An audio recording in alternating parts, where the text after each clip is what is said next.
Welcome to the Sankofa Pan-African series. I am really excited to have the author of a moving, heart-rending, and really significant novel as my guest today. The title of the novel is No Heaven for Good Boys, and the author is my guest today. Now, No Heaven for Good Boys was set in Senegal, West Africa. It tells the story of a young boy, Ibraheema, who is a Talib, who is trying to survive in Dakar, Senegal, after he was sent there to live with a Marabout. Now, before we meet the author of this spellbinding novel, please click on your subscription and notification buttons. Thank you. Keisha Bush was born and raised in Boston, Massachusetts, in the US. She received her MFA in creative writing from the New School, where she was a Regio Honors Teaching Fellow and recipient of the NSPE Dean's Scholarship. After a career in corporate finance and international development that took her to live in Dakar, Senegal, she decided to focus full time on her writing. She now lives in East Harlem. But before we meet Keisha, Gabriella will tell us a bit about the novel, No Heaven for Good Boys. Hello everyone, you're welcome to the Sankofa Pan African series. My name is Gabriella. Now, No Heaven for Good Boys is definitely a book that tugs at your heartstrings. It's literally impossible to read the book without shedding a tear or two. Keisha brings the plight of Talibés to light in such a unique way. The reader is able to see really young children struggle with a system that has failed them. The adult meant to protect them has turned out to be someone they need protection from.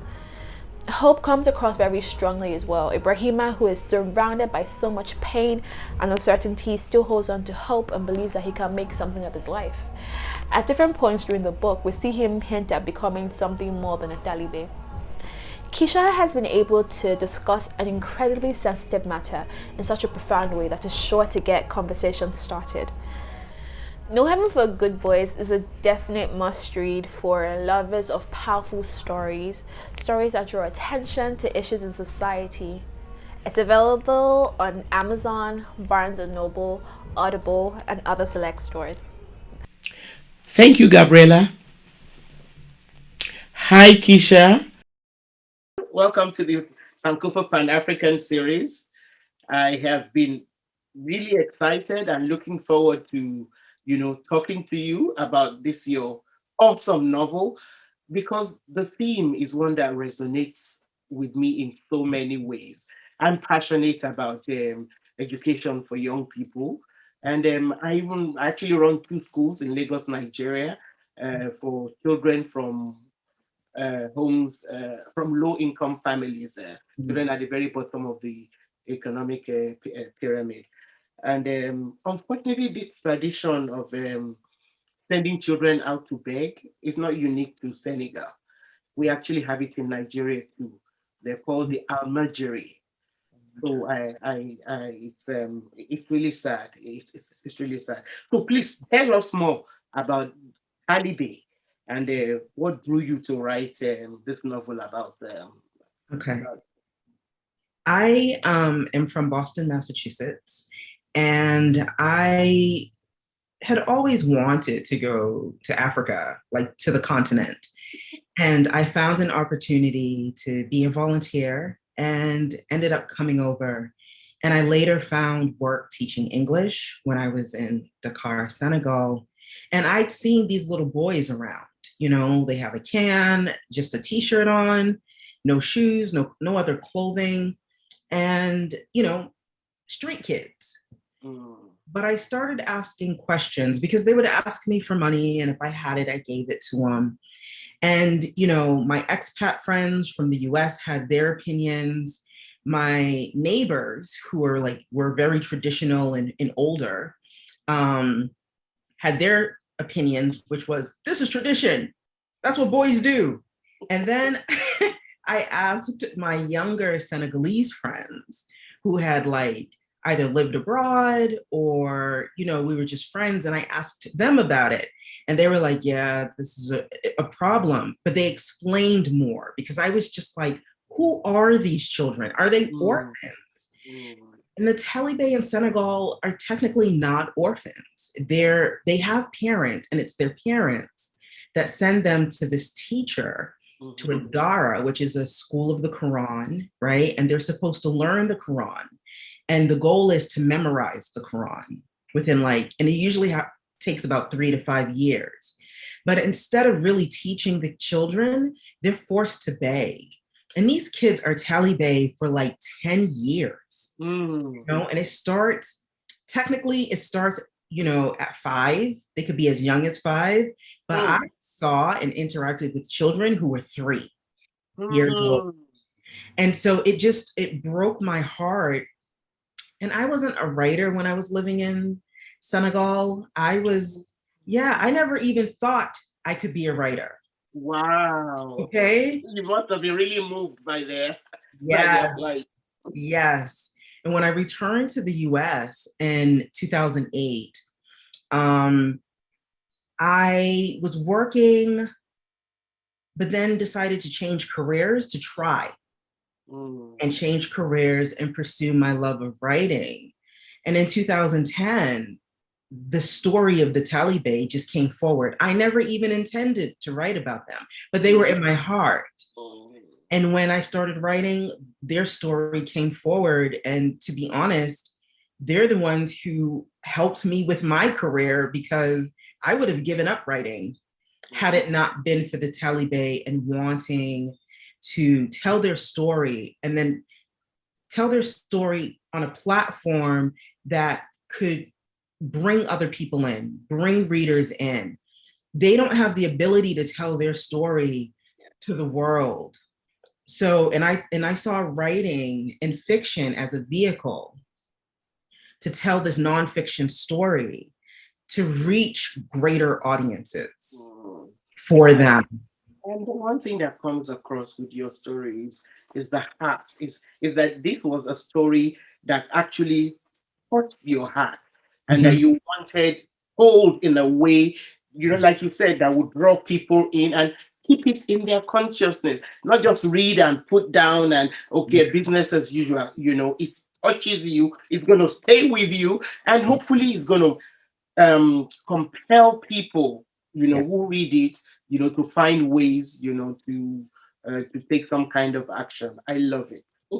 Absolutely. And for me, one of the greatest experiences that I've had, the book released in January, so January 26, 2001. And one of the greatest experiences that I've been having are readers who love the two main characters, which is Ibraheema and Etienne, Yes. who love them as much as I do.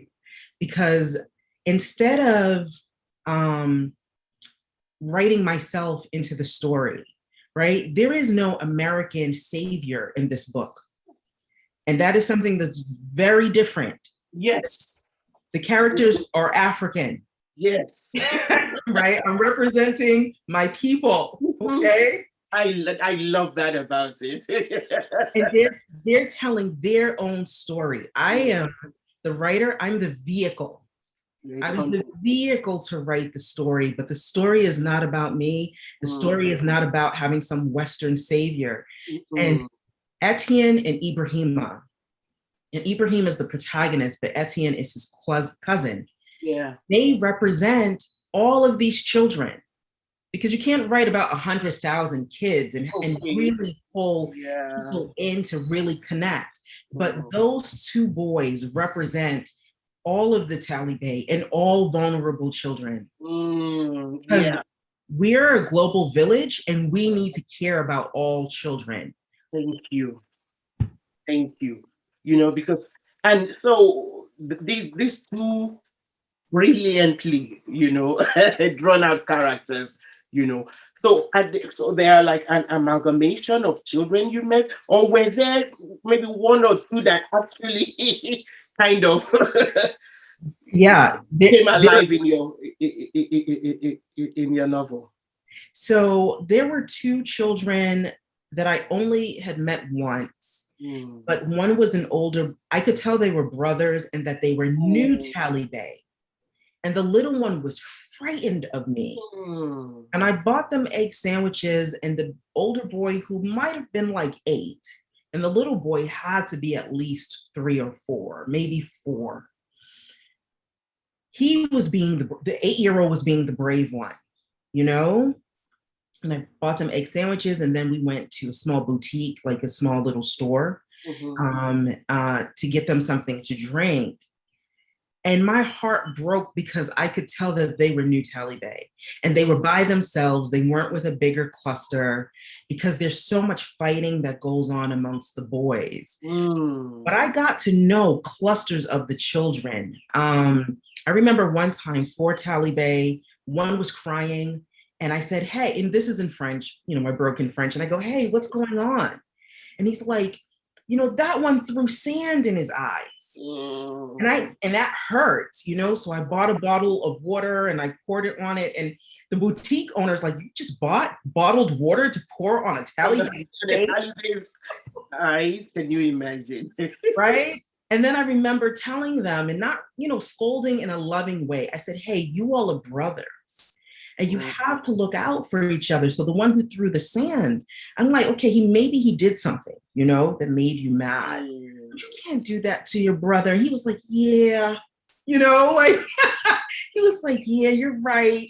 And so I had these different interactions. I don't write it in the book, but I was also, for another cluster of boys, I was their banana girl. No. I was. And I took that role and I was proud of it. Whenever I saw them and they saw me, I would have like 13 boys rush me and they would be yelling, banana, banana, banana, banana, because I would buy them bananas.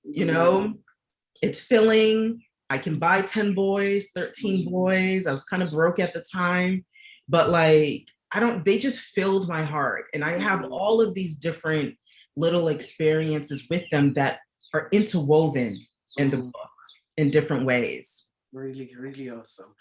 So I'm going to have you read an excerpt from the book. But before you do, can you just give us some kind of background to the excerpt you're reading so that it makes a bit of sense without giving away the story? I want all our readers to go out and get their copy of No Heaven for Good Boys. Absolutely. It's a very important book. I really want as many people out there to go out and get their copy. So don't give away the story. Okay. All right. So I'm going to read from chapter 5. And what happens in this section is the story is told from the point of view of Ibraheema. So you get the life of being a Taliban. But the other thread in the book is that of his mother's voice and his family. And she wants her son back. But it's very difficult to get your child back because of the way the tradition sits within the culture. And what I do in the book is that I actually introduce Ibraheema, and then at some point we go see his mom. We go to his mother's point of view, and we get to understand how Ibraheema became a Taliban. Okay. And so this is the beginning, not the beginning of the book, but how Ibraheema even ends up, being a Taliban. Good. And he was at the beach, just a little extra. He was at the beach with his siblings, and they get separated. And this is him realizing he just got separated. All right.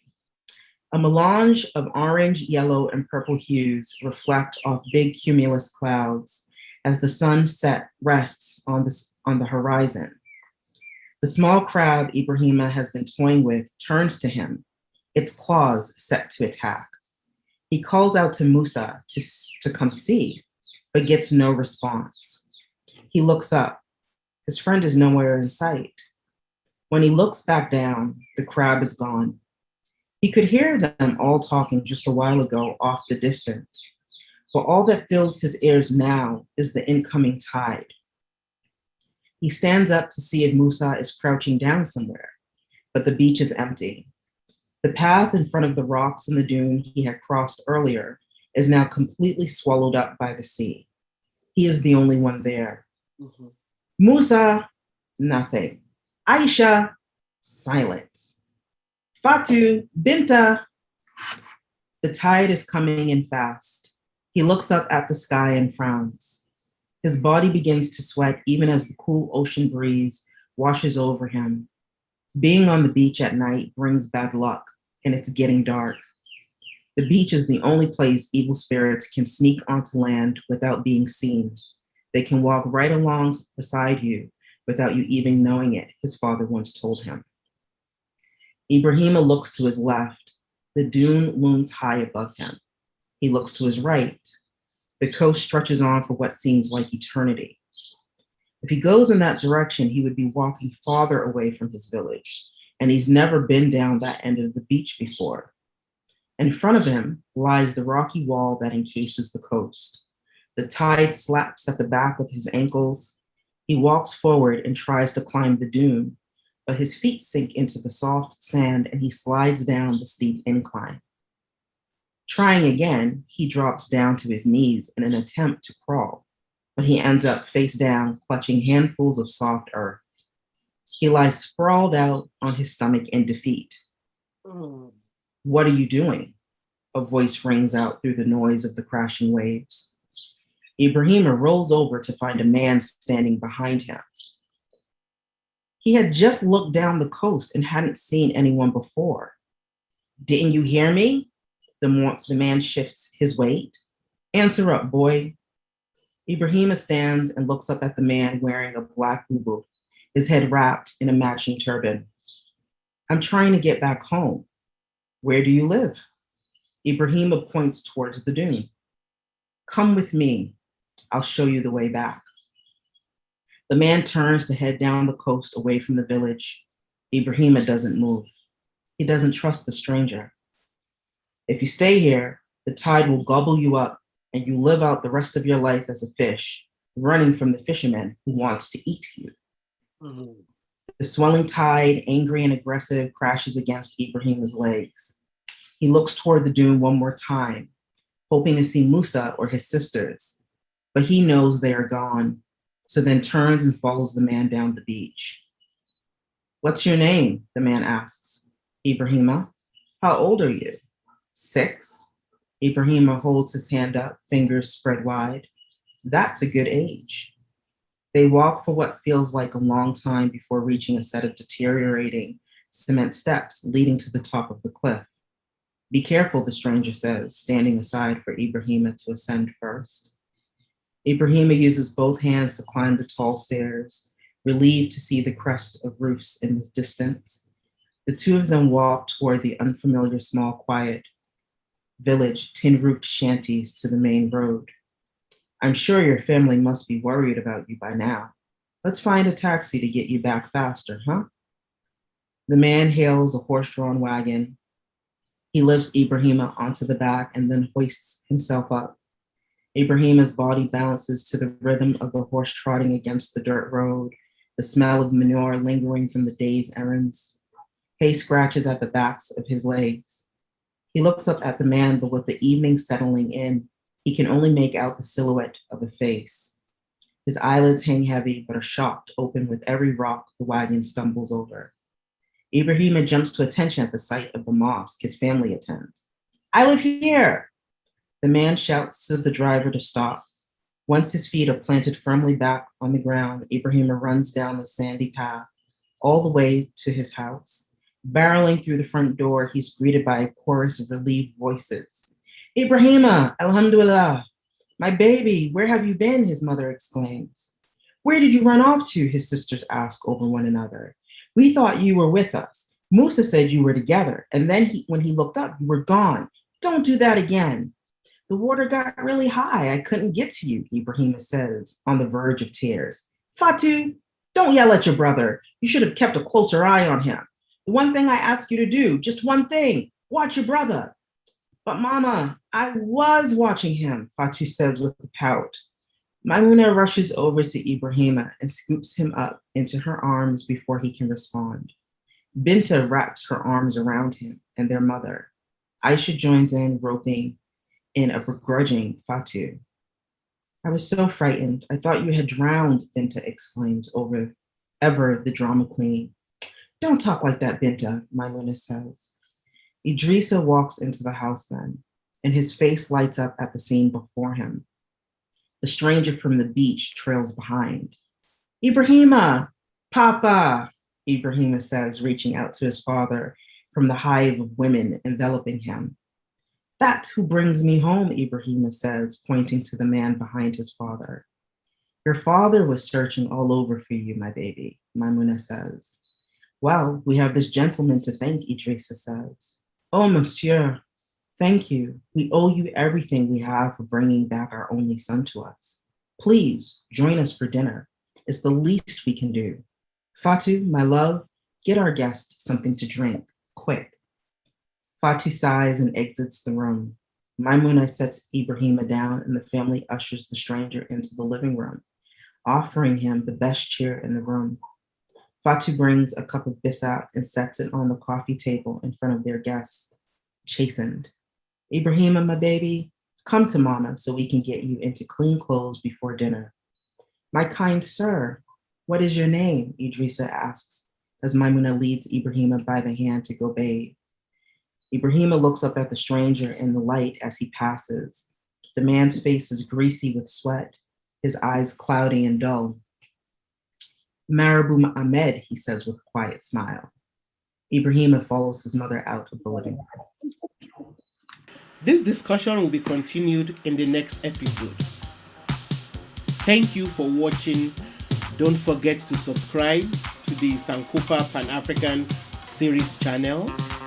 Like our videos and please share them with your contacts.